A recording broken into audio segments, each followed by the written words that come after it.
Hello. I have a book to talk about. This one is really good. It's a memoir called Uncultured by Daniella Mestyanek Young, and it is quite a story. She was born in 1987, so she's not even 40 years old yet, but has had quite a life, which she recounts in this memoir from, a couple years ago.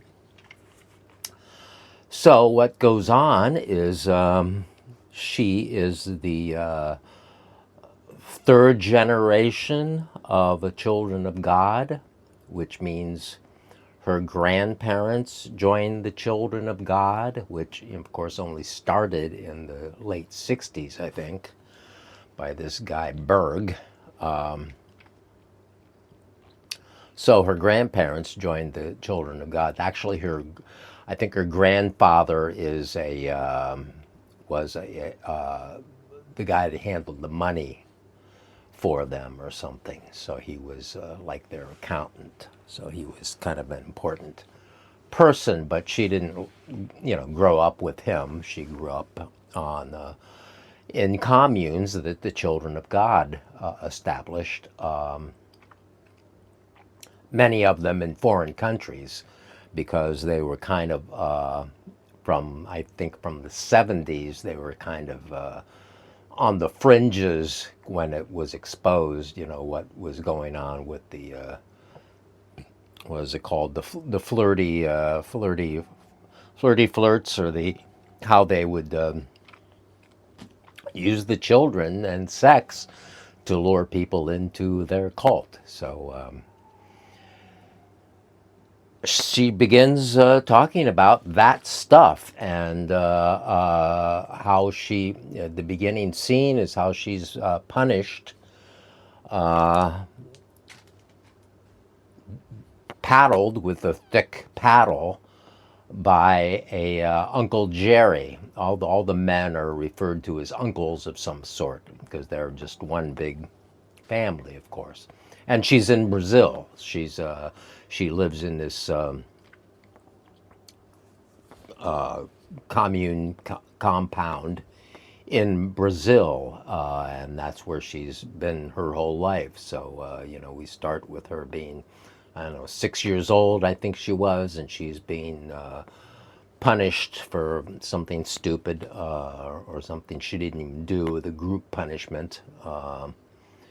And because it was the kind of the spare the rod, spoil the child kind of aesthetic notion of how to treat people in this particular cult, which of course isn't rare in America. But so this guy Jerry, Uncle Jerry, she said he was a rock star in his former life before joining the Children of God. So I did, of course, naturally did a Google search. Who are the rock stars in the Children of God? And up popped Jeremy Spencer, I think it was his name, who was Jeremy. That fits. So he was in Fleetwood Mac, in the early Fleetwood Mac before 1971, and dropped out to join the Children of God. But in the scene where she is with Jerry, he has taken her to the basement and shut the door in a private room with just him and her. And he spanks her, beats her with a thick paddle, and then has sex with her, or sexually molests her some way, and then beats her again. And so that's the pattern. And so we get the insight into the Children of God, what goes on with them, and how they are. When they turn 16, they're basically free reign. I guess before that, they're not supposed to be have penetrative sex, I guess, with the all adults. They can just do other things. And but anyway, it's all horrible, and she's from an early age just wanting to get the hell out of there. Her mother just keeps having more and more children. I think she has 14 siblings, something like that, because her mother just, one of these quiverful things. So you just keep getting pregnant and keep having children. And the children of God, the cult children of God, needed the children because it's what they, it's what they use to make their money. They would send them out into the streets in Brazil, where all these poor people live, to panhandle, and then the money was used to keep their compound going and to keep and to send to the leadership off to wherever the leadership was, until the leadership dies in 1995. She does talk about when the leader dies. The tone of the book is written as it's happening. It's not so much a looking back tone. It's as if, it's all happening right then, which really works really well for the book and reminds me of another memoir called When the World Didn't End, author of which I've forgotten, but I'll put it up on the screen, and how that was really quite similar in the cult that she was in, with this other madman, and another thing where the world's supposed to end at a specific time and it doesn't, and but the cult just goes on, and it's another one that has a musician in it, one of the central figures in it, who in that case is another 60s figure. In that case, it's Jim Kweskin, who is still around and was in town like recently, singing somewhere in New York. But this one is the children of God, and the rock star in this case is this guy Uncle Jerry.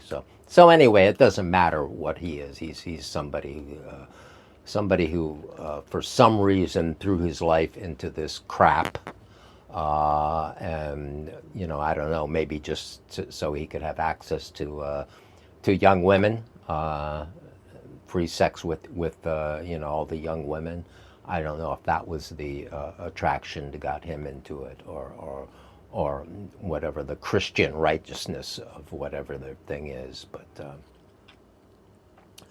so she gets moved from one place to another. This goes on, this goes on. It's it's a very readable. She's a very good writer because she was a reader early on, and she would get whatever books she could find and read, and one of her aunties had a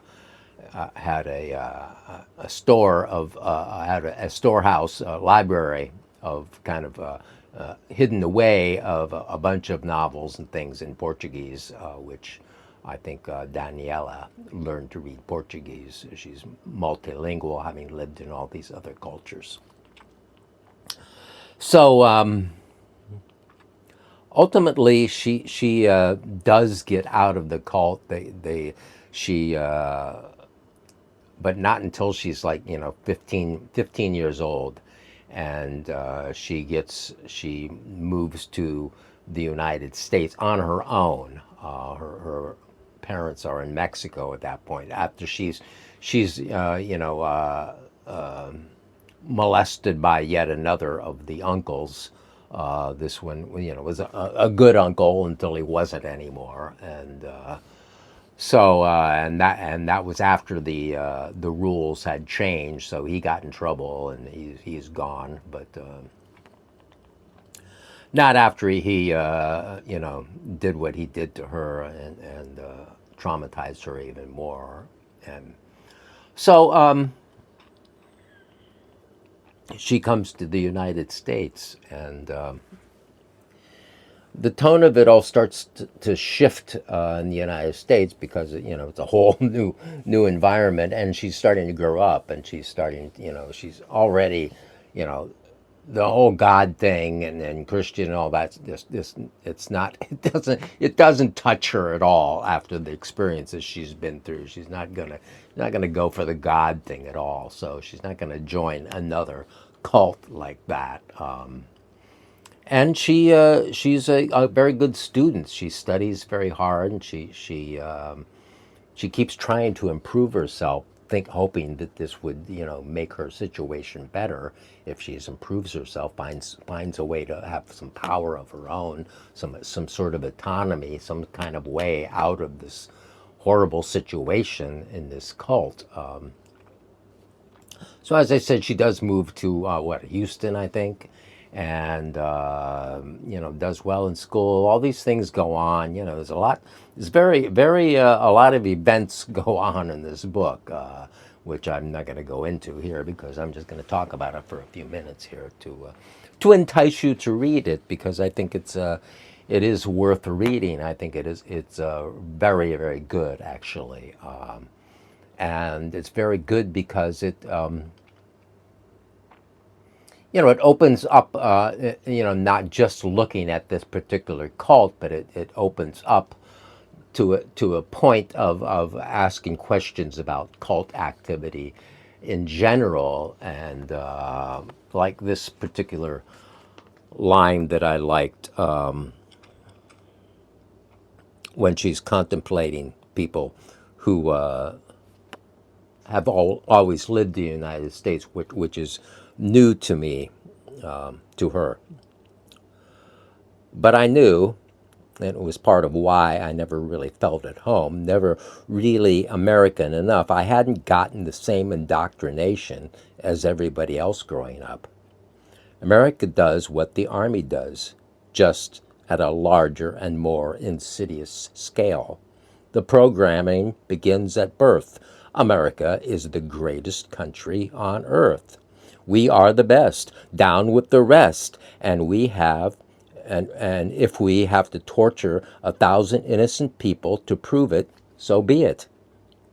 When you believe you're the best, the chosen ones, then the end can always be made to justify the means. So, that's a little hint. I guess I jumped ahead into what she did next. Even after graduating from college, and she marries someone, a marriage that didn't take. After graduating from college, she and doing very well, and she could have gone into some sort of career, but she decides to join the military, which was, a pretty odd choice, considering that she was from this cult thing before. But it in a way it provides the same thing. This everything is taken care of. The Army handles everything. You don't have to think. You just have to follow along. It's very cult-like, and she describes how cult-like it is, and how she basically says, I went from one cult to another, and but she stayed in it for like 5 years, 7 years, a long time, and did quite well in the army. She joined the army, and she went to Afghanistan and served in Afghanistan, two tours, and she was an intelligence officer. And she, since she was a college graduate, she went into officers candidate school and graduated from that, and so started out as I guess a first lieutenant or something, second lieutenant, whatever, some kind of lieutenant. So so she goes into the military and meets all these issues with being a woman in the military. And so it's all the kind of the same thing, with all these men feeling that you are fresh bait, something they are entitled to. And actually, if you were either the women in the army, in the service, according to the other servicemen, according to the culture, as she states, women are either sluts or bitches. The bitches are the ones who weren't being sluts, and a bitch is somebody who is a slut but isn't fucking you, I guess. So that's the way it is in the army, and you have to watch yourself all the time. You can't be with anybody in private, and all these things are going on, and and she ends up having a real issue with the army around the second tour, and what goes on with that. A very complicated story about another woman, a private, who was she was a captain by this time, and she has a private in her group that she's another woman who she's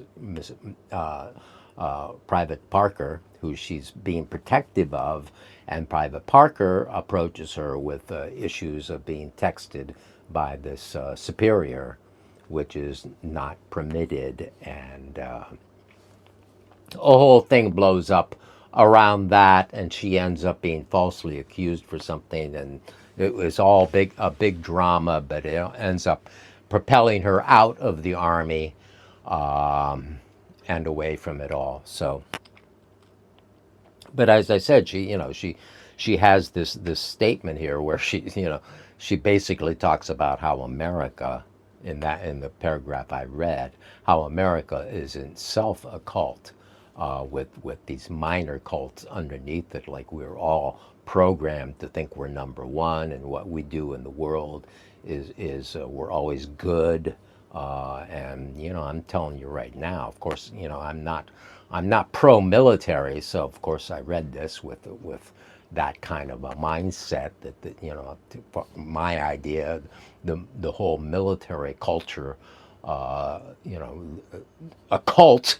To me, the military after World War II became a cult that basically captured the whole country, that captured half of our economy. The cult of the billionaires making money out of military weaponry and all that. Of course, I could go on about that forever, but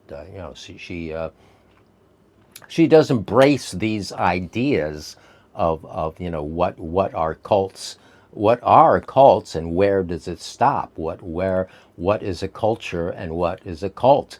And so that's why I think this is a wise and very good book about cults, and about particularly the Children of God, which is one of the wackier of the cults that we and most notorious because of the flirty, sexy things and all that, and the books they put out, like the Heaven's Girl, the comic books about the how they should be sweet and sexual and please the men, and all that kind of stuff. So Uncultured was a really good book, and I recommend reading it by those who like to read. And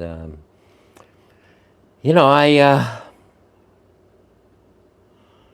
get these books, and I wonder what's going to happen to the culture when people aren't reading at all. Because I think there's a lot of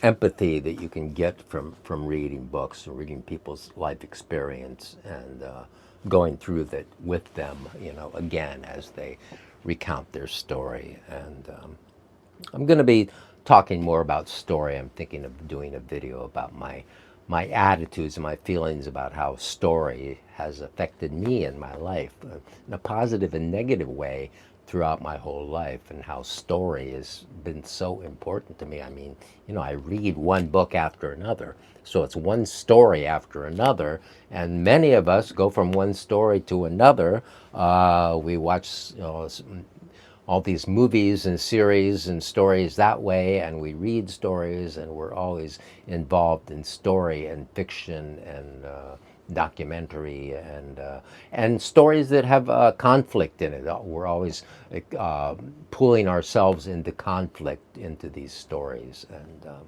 but that's for another time, as I'm really here to talk about Uncultured and the good book that it is. So check it out. I will talk to you again.